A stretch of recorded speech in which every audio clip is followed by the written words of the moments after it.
ഒരിക്കൽ ദേവന്മാരും അസുരന്മാരും ചേർന്ന് പാലാഴി കടഞ്ഞ് അമൃതെടുക്കാൻ തീരുമാനിച്ചു. അതിനുവേണ്ടി ആദിശേഷൻ മന്ദരപർവ്വതത്തെ പിഴുതെടുത്തു. എന്നിട്ട് മന്ദരപർവ്വതത്തെ കൂർമ്മരാജൻ തൻ്റെ മുതുകിലേന്തി വാസുകിയെ കടകോലിൽ ചുറ്റുന്ന കയറാക്കിക്കൊണ്ട് ദേവന്മാരും അസുരന്മാരും ചേർന്ന് പാൽക്കടൽ കടയാൻ തുടങ്ങി. അങ്ങനെ ദേവന്മാരും അസുരന്മാരും ചേർന്ന് പലതവണ അങ്ങോട്ടും ഇങ്ങോട്ടും പിടിച്ചു വലിച്ചപ്പോൾ വാസുകിയുടെ വായിൽ നിന്നും പുകയും അഗ്നിജ്വാലയോട് കൂടിയ ശ്വാസവായുവും ഉയരാൻ തുടങ്ങി. അങ്ങനെ മന്ദരപർവ്വതത്തിനു മുകളിലുള്ള മരങ്ങളുടെ കറകളും ഔഷധികളുടെ രസങ്ങളും എല്ലാം ഊറിയൂറി കടലിൽ ഒഴുകിയെത്തി. അങ്ങനെ ഈ ഔഷധരസങ്ങളും പാൽക്കടലിലെ പാലും ചേർന്നുള്ള ജലത്തെ സ്പർശിച്ചതുകൊണ്ട് തന്നെ ദേവന്മാർക്ക് അമരത്വം ലഭിച്ചു തുടങ്ങി.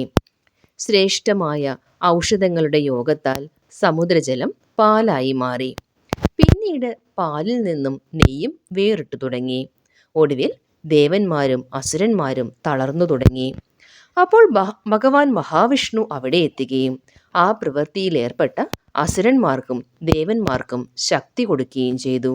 അതോടെ ദേവന്മാരുടെയും അസുരന്മാരുടെയും ശക്തി വർദ്ധിച്ചു. അങ്ങനെ പൂർവാധികം ശക്തിയോടുകൂടി അവർ വീണ്ടും പാലാഴി കടയാൻ തുടങ്ങി. അതോടെ അങ്ങനെ ശക്തി വർദ്ധിക്കുകയും അങ്ങനെ കടലാകെ ഇളകിമറിഞ്ഞു. ആ സമയം സമുദ്രത്തിൽ നിന്ന് ചന്ദ്രൻ ഉയർന്നു വന്നു. പിന്നീട് ലക്ഷ്മി ദേവിയും സുരാദേവിയും പൊങ്ങി വന്നു. പിന്നീട് മഹാവിഷ്ണുവിൻ്റെ മാരടത്തിൽ അമരുന്ന കൗസ്തുഭം എന്ന ആ രത്നം, കൽപ്പവൃക്ഷം, കാമധേനു തുടങ്ങിയ എല്ലാം പൊങ്ങി വന്നു.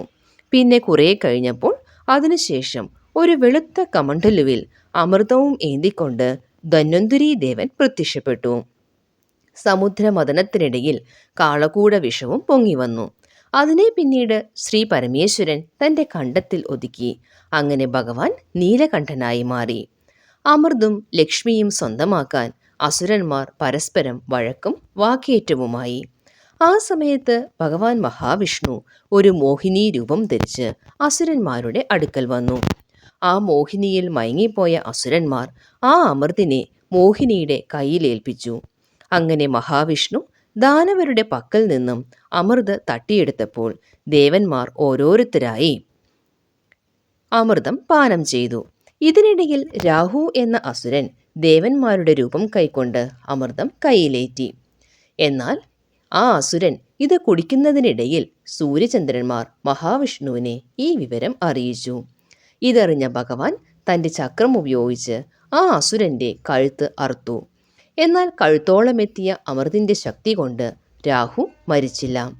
ദേവന്മാർക്ക് അമൃതം വിതരണം ചെയ്തതിന് ശേഷം മഹാവിഷ്ണു മോഹിനി വേഷം ഉപേക്ഷിച്ചു. ഇതിനിടയിൽ ദേവന്മാരും അസുരന്മാരും തമ്മിൽ പൊരിഞ്ഞ യുദ്ധം നടന്നു. എന്നാൽ മഹാവിഷ്ണുവിൻ്റെ നരനാരായണ രൂപങ്ങൾ അവിടെ എത്തി അസുരന്മാരെയെല്ലാം തോൽപ്പിച്ചു. പിന്നീട് മന്ദരപർവ്വതത്തെ മുൻപിരുന്ന സ്ഥാനത്ത് തന്നെ വെച്ചിട്ട് ദേവന്മാർ മടങ്ങിപ്പോയി. ഇതാണ് പാലാഴി മഥനം കഥ.